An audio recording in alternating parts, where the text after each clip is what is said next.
Hello, welcome to Hey Listen. My name is Leslie Greer, and I'll be your host for today's edition.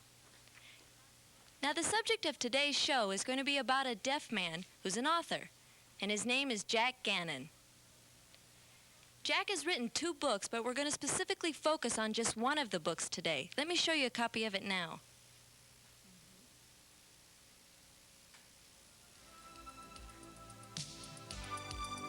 So now we're going to have some messages from our sponsors, and then we'll be right back.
And now we have with us Mr. Jack Gannon.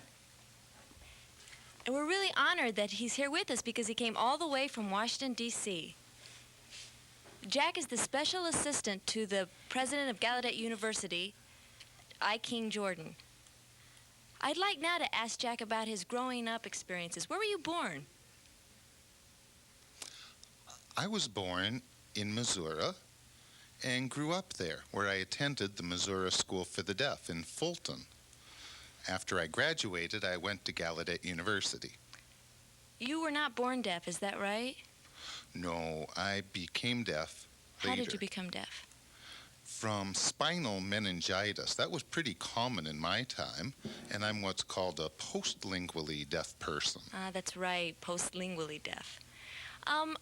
I was reading one time a magazine called Gallaudet Today, and in it was an interview with you. And I remember one thing that you had said was, if you were not deaf, you'd probably still be in Missouri pumping gas. What does that mean? That's correct. In my clan, my family, when you look at all my brothers and sisters, I'm the only one from my family who went on to college to get a college education. And I'm one of the few who are employed in a professional position right now. And I've always felt that my deafness had to be a blessing, if you will. I've been fortunate that I'm deaf because it's helped me in many ways. I see. Like what, though?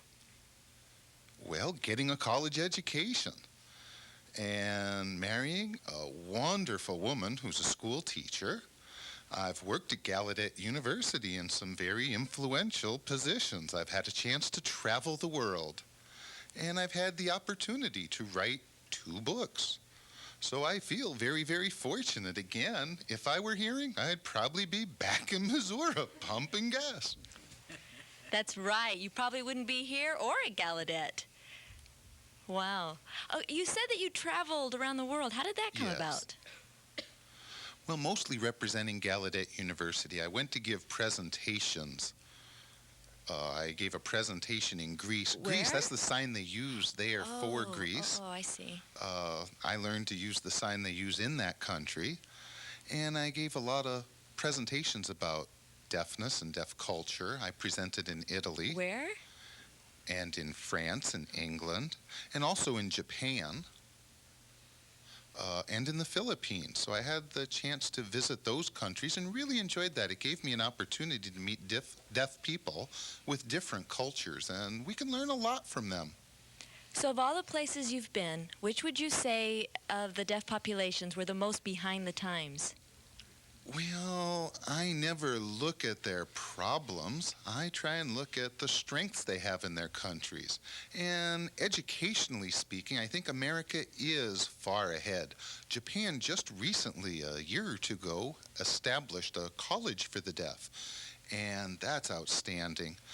In many of those countries, might be envious of America because of our advanced educational system. For example, we have a deaf president at Gallaudet. And really, in many of those countries, deaf people are second-class citizens. And sure, a few have become successful on their own, but most of them haven't. They're in blue-collar jobs and perhaps frustrated. So you think maybe that's a result of oppression, that there's so many blue-collar jobs? I don't know if it's oppression. I think they have a poor educational system, and they've been stuck with oralism for a long time, and they don't have enough deaf teachers as role models. I think it's really important to have those kinds of opportunities so we can succeed. Right. Remember the conference at Milan that happened in Milan, Italy? Maybe if that wouldn't have happened, maybe today things would be better, because Milan really seemed to have spoiled everything, don't you think? Well, if I were a fortune teller, I might be able to say that many of us might think so.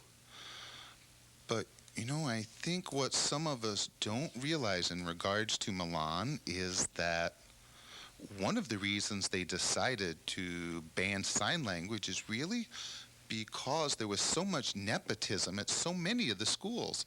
A lot of the administrators hired relatives and family members or close friends, and therefore the quality of education was really poor, and they weren't qualified to teach, but they blamed sign language for being why it was difficult to educate deaf students. They blamed sign language, and I don't buy that. I think there were many other causes, but they chose to blame sign language and institute an oral approach. And, we haven't seen any positive results from that. Oral method hasn't worked out to be that much better, so you can't blame sign language. I think maybe we need to explain to our audience what we're talking about. Now, the conference at Milan happened about 1880, and that's where a lot of educators for the deaf came together to discuss what would happen with deaf education. And what was decided was that sign language would be banned. And it was also decided that deaf teachers could not be teaching in the educational settings. So the vote for continuing with oralism won, and sign language was not favored. Isn't that right? Do you know what that vote was? I believe it was about 156 to 4. Now, those Wow. 4 people were Edward Minor Gallaudet. He was of at the course. conference. Thomas Gallaudet, his brother, who was a preacher. A principal from, I believe it was the Kendall School, and a British man. Those were the only 4 people to vote in favor of sign language. And another important point is that Congress, many of the people in attendance were from Italy themselves. It wasn't truly international representation. There were many representatives from Greece and more from Italy. So it wasn't really a fair vote at that time. I agree with you. It doesn't seem to have been a fair vote. If the conference were to be held today, where do you think it should be, rather than Italy? I don't know. I don't know if that'd be a wise move or a good idea. What happened after that vote was many of the teachers in the European schools, the deaf teachers, were laid off, and America was under a lot of pressure to do that as well. Now, many of our state schools for the deaf became oral and did fire their deaf teachers. Many other schools really found ways to keep their deaf teachers employed. Some were transferred into vocational programs, and they found ways to make sure that they had deaf teachers. So we did keep our deaf teachers here at Gallaudet University. They continued to use what might be called a simultaneous method, Right. talking and signing at the same time, and That's right. maintain sign language usage that way. Before the Milan conference, were there more deaf teachers? Oh, yes, indeed. Wow. And I bet that education at that time was better too. Well, we've seen a lot of improvement, I guess, in the 70s, maybe even as early as the 60s, there's been a lot of improvement. Now, you know that having mainstream programs has skewed the statistics and percentages a bit, because before we had quite a bit of, a large percentage of deaf teachers, and we counted the residential schools for the deaf. I think at one point we had up to 25% deaf teachers, but now, because so many of the classes are in the mainstream setting where they have few deaf teachers, that skews the percentages. Okay. I want to ask you now about your work related to the Gallaudet University Alumni Association. When I graduated from Gallaudet University, my wife and I were both teachers. We went out to the Nebraska School for the Deaf for 9 years, and I taught in the print shop and was also the basketball coach. My wife was an art teacher at the Nebraska School, and when Gallaudet University offered me the position as the first director of alumni programs at Gallaudet, I came back to work at that job. And a few years later, I was given increased responsibilities for both alumni and public relations. In that dual capacity, my job was changed to executive director of alumni advancement. And at that point, I became an assistant to the president for several years and continued working with the alumni. And I liked that position very much. It gave me an opportunity to get to know our alumni across the United States and stay in touch with them. And I got to travel and give presentations. So I really enjoyed that. Well, you must have contacts with both older and younger people who are alumni. Yes, I do. So GUAA stands for the Gallaudet University Alumni Association. And who's That's the president of that correct. organization? The president is named Gerald Bummy Burstein. He's better known as Bummy than as Gerald. People would say Gerald and no one would know who they meant. He's often called Bummy. He works at the California School for the Deaf in Riverside, and he's a very popular president. He's a nationally certified parliamentarian and travels around the United States giving workshops on how to run meetings. He is very popular with GUAA, which was established in 1889. Wow. That's the same year that the National Association of the Deaf, the NAD, was established. And at the 100-year anniversary of the GUAA, they gave the statue to Gallaudet of Gallaudet and Alice, both with an A handshake, and that was donated as the gift. We have 60 chapters of the GUAA around the United States. Yes, 60 around the United States and Canada. Wow. Okay, well, now it's time for us to take a break. And when we come back, we'll focus on Dr. Gannon's book. So don't go away. You don't want to miss it. We'll be right back with Hey Listen.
So now I'd like to ask Jack about his book. I was reading your book, and I was really fascinated by one picture. There was a caption under the picture that said, "Special thanks to Elizabeth Zinser." Why is that in your book? Well, really, that was under the acknowledgement section. Right. And when you write acknowledgements, you want to thank all the people who helped out with writing the book. Now, had Dr. Zinser been uncooperative, I'd never have been able to get her perspective and include that. And I really didn't want the book to be one-sided. I feel that's not fair. We wanted a balanced perspective, seeing the issue from different perspectives. You know that every issue has two sides. That's right. So we wanted that balance. And I tried very hard to present an objective, balanced portrayal of the events. So I went to North Carolina to interview her at her home. You went there? Yes, I went to North Carolina. Was that after the protest? Yes, it was after the protest. My wife and I went to North Carolina, and she was a very charming person, a nice person, a very capable person. And I think in regards to Gallaudet, she was just the wrong person at the wrong time. And I believe now she's the president at the University of Idaho. Idaho, right. Well, I can imagine that she was taken aback by her experiences at Gallaudet. Yes, when she resigned, she said that she felt the board should appoint a deaf president. Now, her being willing to step down really helped. If she just refused to step down from that position, it could have led to some real violence or other ugly incidents. Right, it could have become really divisive. Yes, and it could have been a long, drawn-out process.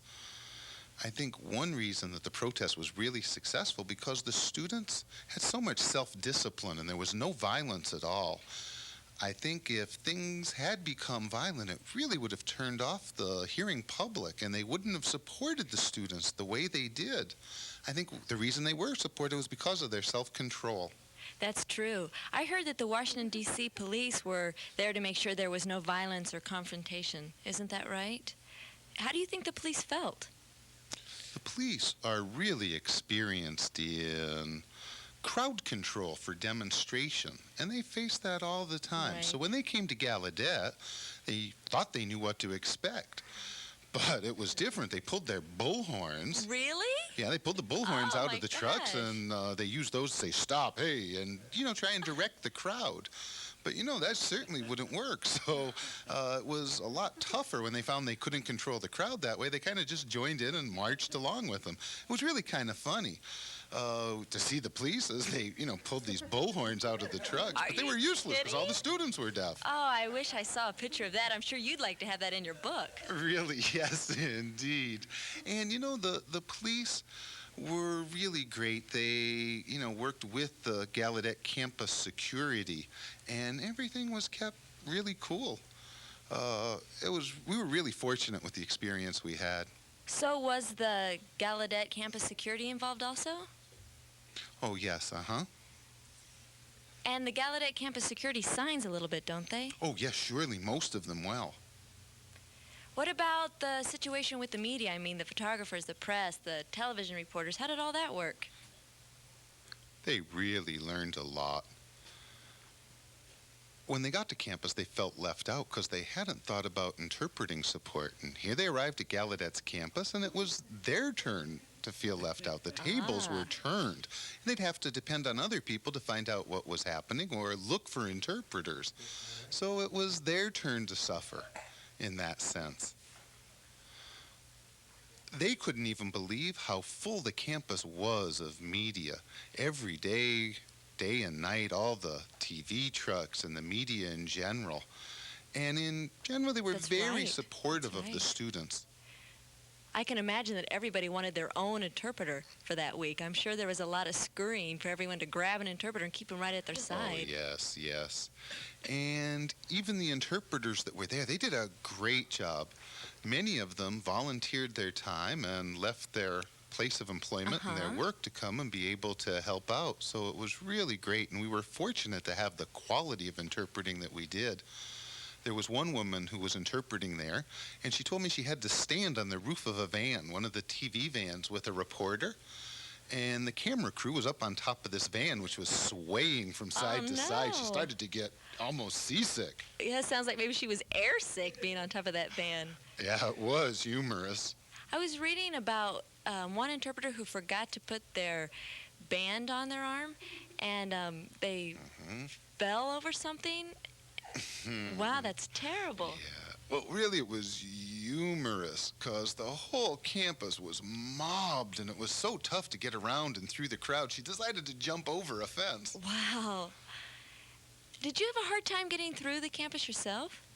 Well, the first day I didn't know that the students planned to protest, so I arrived at school that Monday morning, and the gates were closed, and they had them blocked off, wouldn't let anyone in at all. That was early in the morning, and I was waiting and waiting to get onto campus, and they were letting some of the students in, except they wouldn't let any of the top administrators in at all. Who were the top administrators? Well, we have a management team at the university, the vice president for business and the vice president for finance, and they wouldn't allow any of those administrators in. Why didn't they let them in? Well, there was a board of trustees meeting planned on campus that day, and they wanted to make sure it didn't happen, that those folks were blocked out. Later on, they opened up. So I guess they didn't want the top administrators in, but why not? It was sort of a lockout. It was a lockout. They just didn't want them there. Yeah, that was the point after all. So Dr. Merrill was the third or fourth president of Gallaudet? Fourth.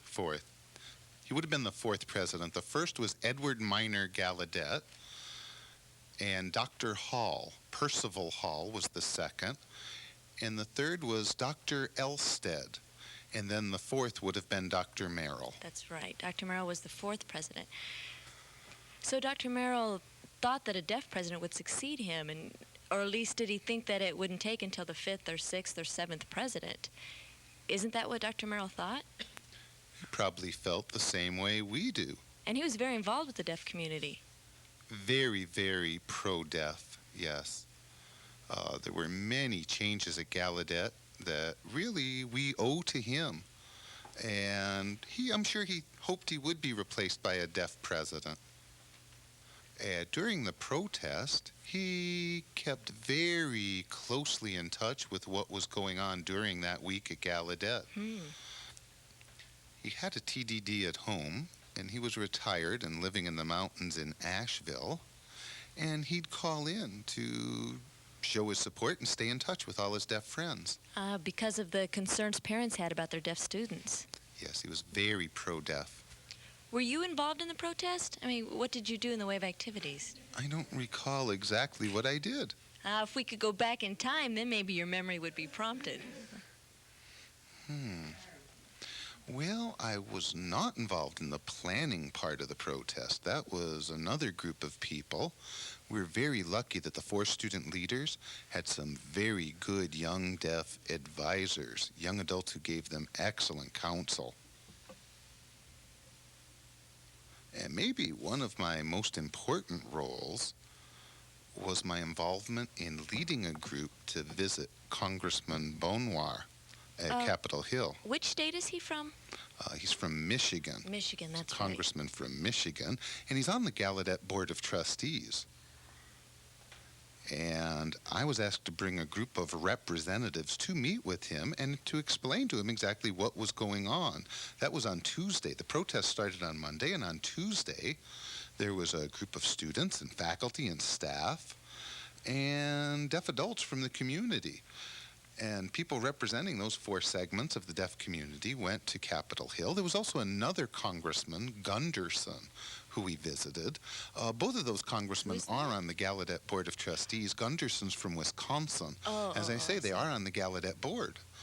So we wanted them to know what was going on. Now, other people at that time on Tuesday thought that the action at Gallaudet was a campus protest of some sort. But it wasn't really a campus protest. It was a national issue. People were really tired of always having hearing leaders.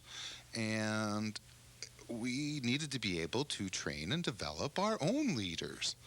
So after that meeting with the congressman, we were able to convince them, help them realize and understand that this was truly a national issue, one of national import. And there were some really different key events during that week. Later on, everything fell into place and fit together by the end, and I'm really thankful to them for their support. So in the beginning of the week, there were 4 demands that were expressed. That did happen at the beginning of the week, didn't it? I'm not sure exactly when. I'd have to go back and look it up, but it was around Tuesday or Wednesday. Prior to that, on March 1st, we had a rally, a protest rally. Yes, on March 1st, and 1,500 people attended the rally. It was very successful. And the major emphasis was the concept of a deaf president now. The entire group, well, some of the people in the group were in favor of one candidate, and other people supported another candidate. And we realized that was silly, that we needed to get behind the concept of a deaf president, period. And that's when the Deaf President Now theme emerged. And we had high hopes. Because of the 3 finalists, 2 were deaf and 1 was hearing. And we felt that the odds were in our favor. That helped us really build some high hopes. And that's what happened. Okay, now we need to take another break for our commercial. So stay tuned and we'll be right back with Hey Listen.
That's interesting. Yes, that was our logo. Okay. Now I'd like to ask some more in-depth questions about the week the world heard Gallaudet. Now I know that there were 4 demands that were expressed, and one of them was that Mrs. Spillman stepped down. How did they know about that? I think the main reason for that demand was the quote attributed to her, or at least they said that she had said that deaf people are not ready to, I forget the exact quote, not ready to lead. And that got many people angered. Now, whether she actually said it or not, we may never know, but when it was attributed to her, it really upset people. They felt she was not supportive of deaf people. or a deaf person for president. They felt she was supportive of Zinsser, and that really bothered many people. That's the reason it was one of the 4 demands. How long was she the chairperson for the board of directors? Oh, I'd guess she chaired the board for 5, 6, 7 years. And she was a really Was she tough administrator. She was good. She was concerned about the students, genuinely concerned. She'd invite them to have dinner with the board, and she'd always ask them, is the food okay at the cafeteria? And she was concerned about them. So that seemed inconsistent with her not being supportive of a deaf president for the university. Well, that confused people. What you just said about her asking if the food was all right, that seems a bit patronizing. Oh, I don't know. You don't know. Well, I know one picture that I noticed in your book was of Mrs. Spillman and Dr. Zinsser sitting next to each other, and Dr. Zinsser seemed to be winking. Can you tell me what was going on there? Well, they say a picture is worth 10,000 words, and I guess you've already explained it. Right. Can you tell us more about the other demands that were expressed? The other demands? Sure. Certainly a deaf president now and a deaf chairperson for the Board of Trustees, that 51% of the people on the board be deaf, and that there be no reprisals against the students or other people involved in the protest. Right. And we were really surprised. Most people didn't think we'd get all 4, and we were shocked to get all 4 of the demands met. But I think all 4 of the demands make sense, and there was no violence, which helps. I guess if maybe there were violence, right. Things would have been different, especially about that 4th demand. Yes, you're right, and it's just an example of the really good counsel we got. There was a lot of good advisors helping out behind the scenes. Uh-huh. Now, Jane Spillman was on the board of directors for 6 years and then only the chairperson for 1 year. How often does the board meet? No, the board, it used to meet 4 times a year. Right now it meets 3 times a year. When we met 4 times a year, you have to understand there's an executive committee on the board that meets more frequently as necessary. Now, that's the chairperson of the board, the president, the secretary, the treasurer. It's an executive committee. But for the full board meetings, there's 21 members on the board. That's a large group. Also, 3 of those members are appointed by Congress. There's Congressman Bonner, Congressman Gunderson, and also Congressman Inouye from Hawaii. Those are the 3 people on the board, the 3 trustees appointed by Congress.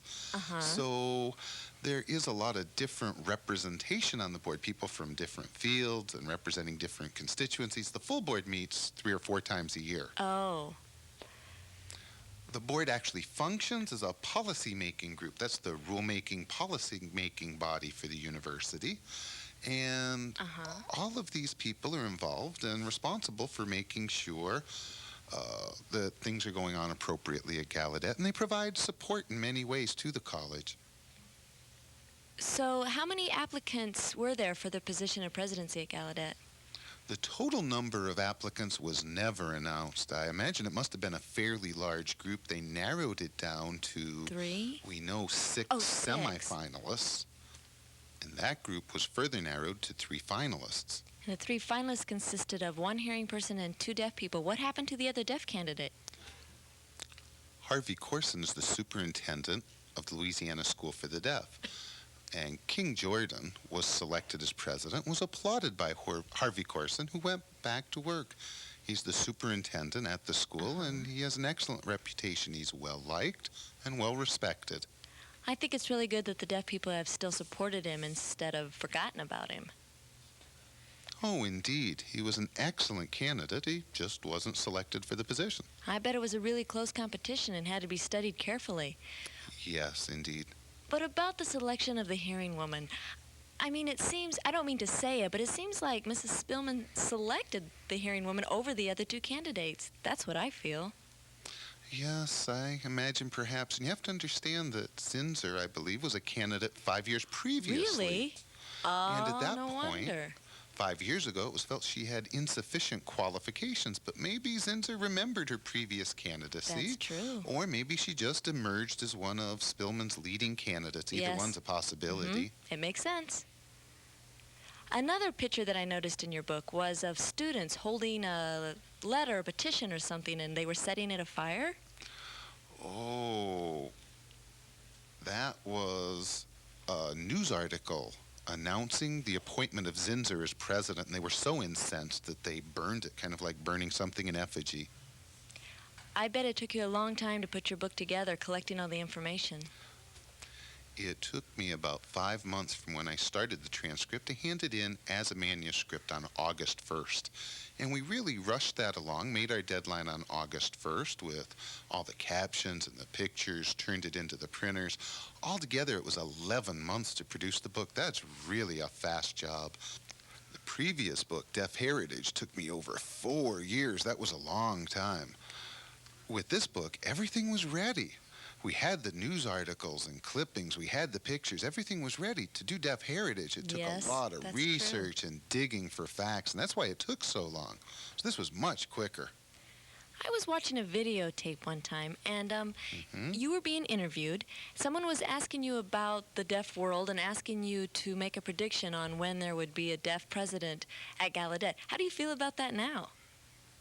Well, it's a little later than I thought, but at least we have one. You think it was late? Yeah, I feel it's late, but it finally happened. Do you have ESP? No, I don't really have ESP, but I felt we would have one. Okay, and there's another picture that caught my eye. It looks like a car that had been spray painted on. Was that a galley or? I don't remember that picture. Maybe I'm thinking of something else. But I do remember a story related to the police towing cars. Well, you know how deaf culture is. You want to get someone's attention, you just reach over and tap them on the shoulder. Well, one of the tow truck drivers that was there certainly didn't know anything about deaf culture, and he'd hooked up to a car to tow it away. Someone tapped him on the shoulder to talk to him. Well, he turned around and slugged him right in the face. That's terrible. You know, that sounds like abuse of some sort, and he was worried he'd get charged with a crime, so he unhooked the truck and took off. So he didn't realize that it's really typical in deaf culture for someone to just tap another person, physically touch him to get their attention. Yeah, hearing but the guy got a black eye out of it. other. I guess he learned a lesson. Wow. Yeah, he got a black eye, poor fella. You're really lucky to have got so many good pictures to put in your book. Did you take them yourself? No, that was a photographer named Jeff Bailey. That was our photographer.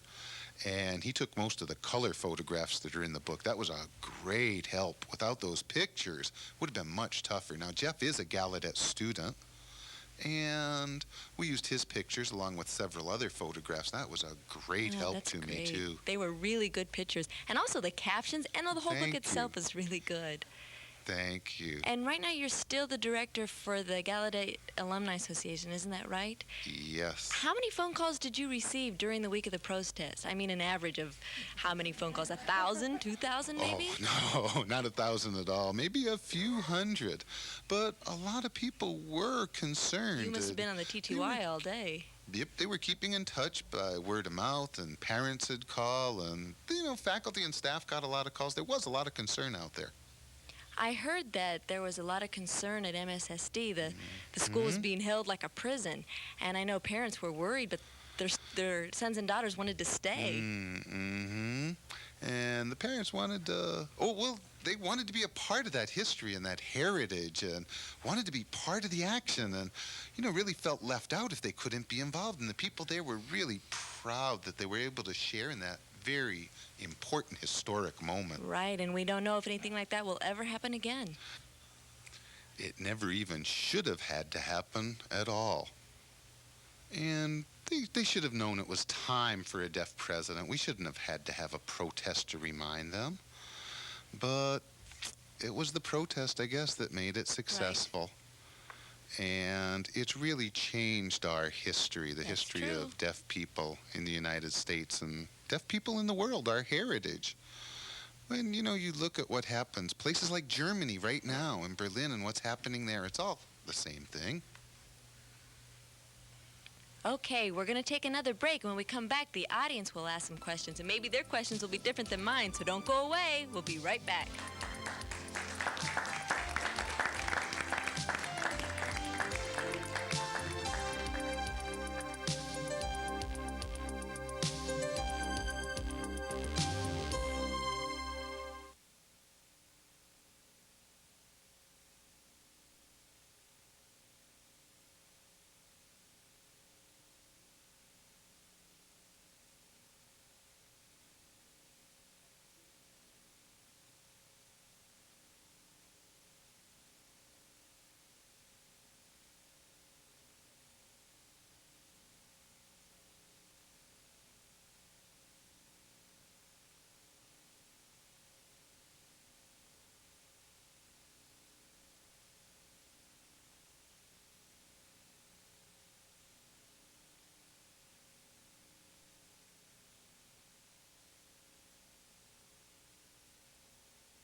Oh, so you visited? Oh, okay. Okay. Now we're going to let the audience ask some questions, and we're going to start with Farley.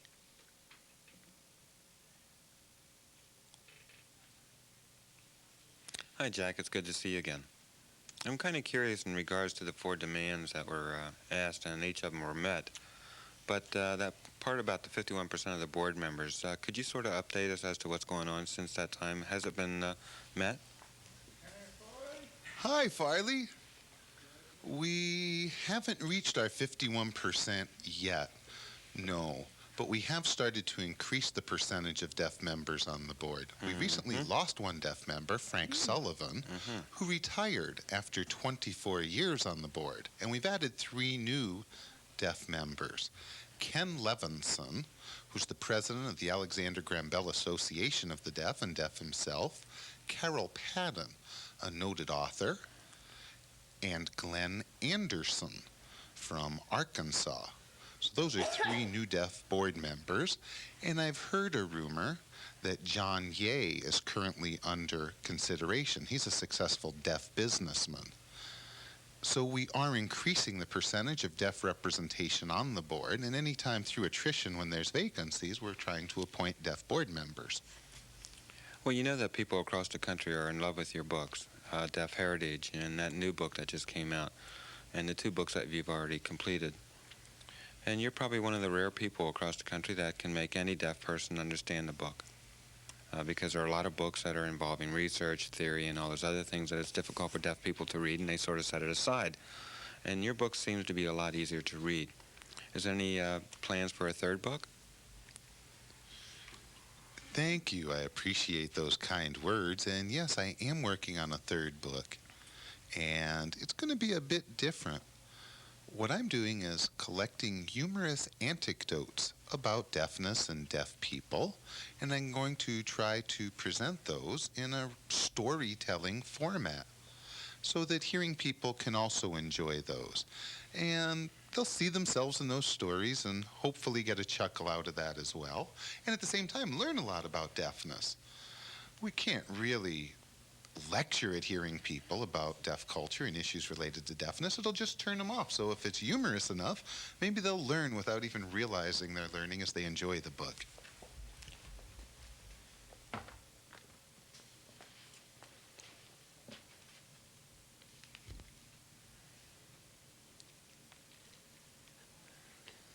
Mr. Gannon, we're very, very proud and happy to have you here with us.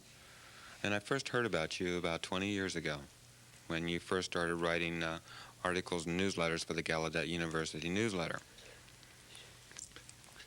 And you always kept us informed as to what's been going on over the years. And since you've been working with the president and you're keeping him informed of all the affairs that are going on, I really appreciate that, and thank you very much, and keep up the good work. Thank you. I have a special question for you. And I do want to ask you, I remember several years ago there was an article in the U.S. World News Report that Gallaudet was probably one of the top schools in the country in the eastern part, or maybe even in the United States, or even in the world. And my question is that before I. King Jordan became president? And I'd like your comments on that. Yes, that was during the president's time. We'd just gotten the word that Gallaudet was selected again as the 2nd best liberal arts college in the East again. We were awarded that honor previously.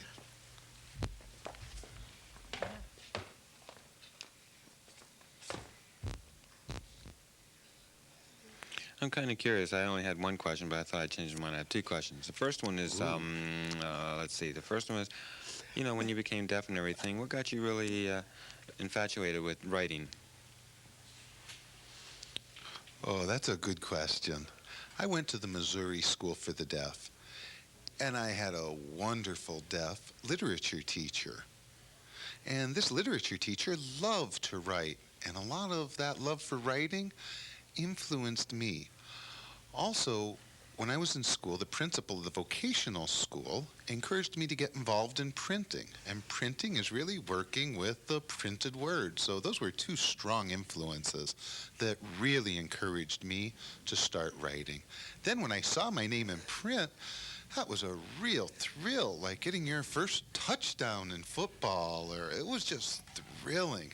So I got a lot of enjoyment out of that. That's great. My second question is, when you watched the protest and everything that was going on, and my question is, what did you see would happen if there were any changes? Do you think it's going to get better, or is it going to get worse, or whatever?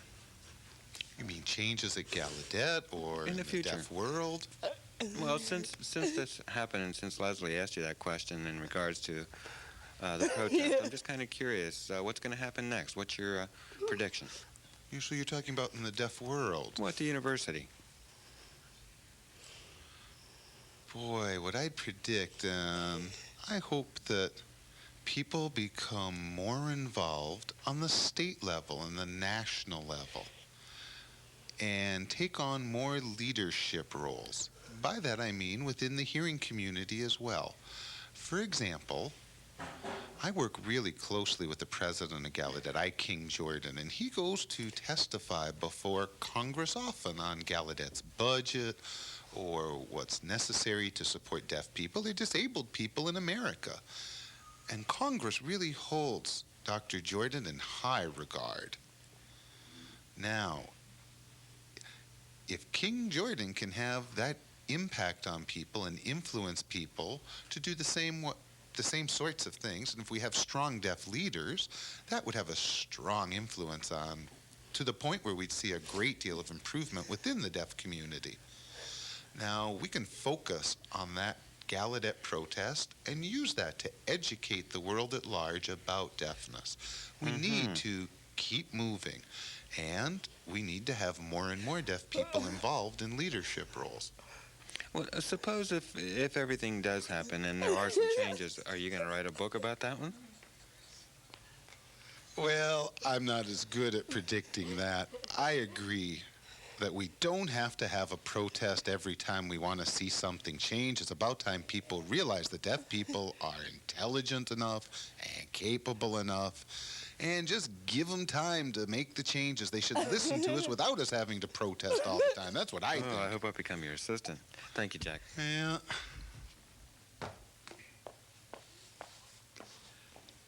So, who's next? Are there any more questions? Come on up.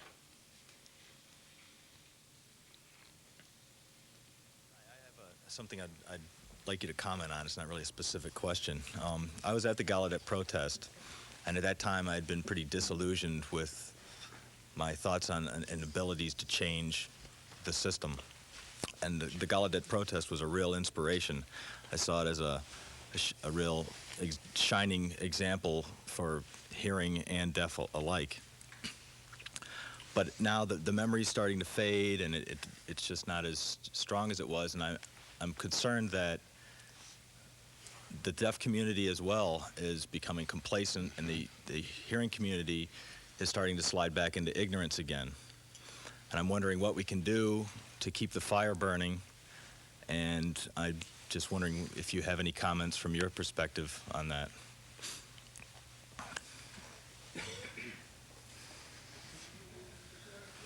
Well, that's a pretty tough question to respond to.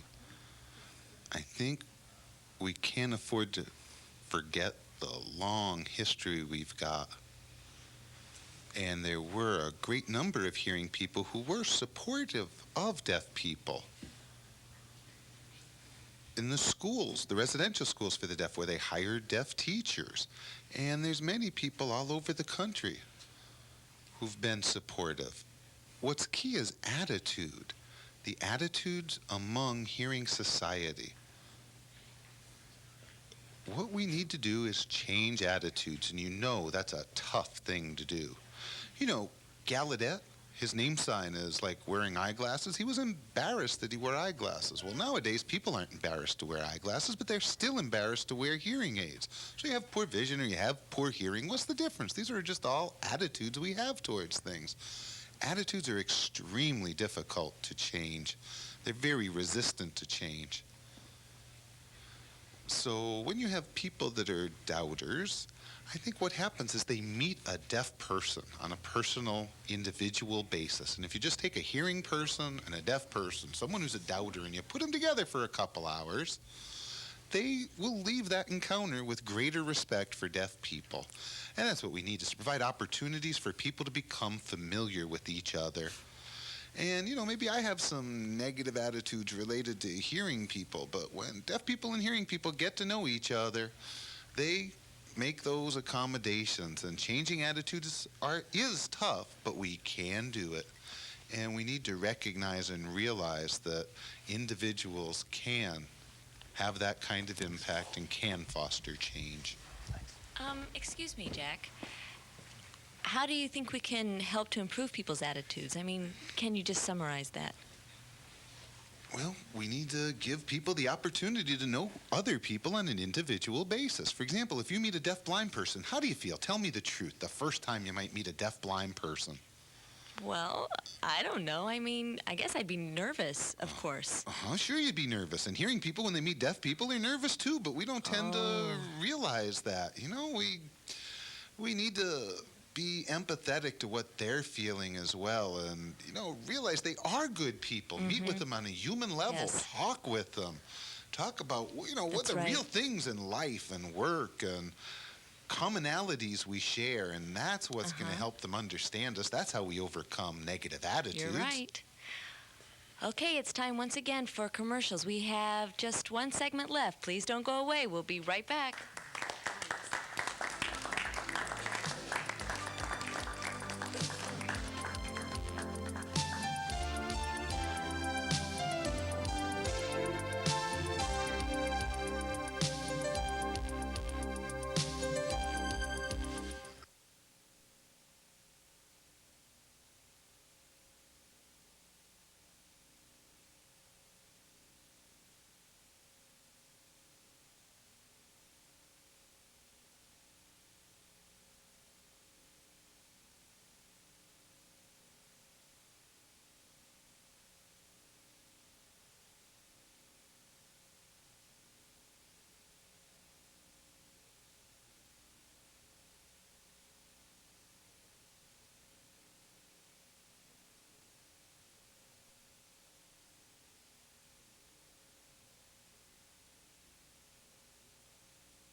Okay. About deaf blindness. Now, I'd like to ask Jack one more question before we close. Could you explain briefly about that quote or statement that's about deafness and blindness? Yeah, deaf people always get that question. Would you rather be blind or deaf? Helen Keller responded to that once by saying, blindness shuts off a person from things. Deafness shuts a person off from people, and that people are more important. So when you ask deaf people that question, most of them say, I'd rather be deaf. And I'd give you that same answer. I guess all of us need to keep that quote in mind. Thank you for joining us for today's program. We really enjoyed it. Thank you for coming, Jack. It's been nice having you.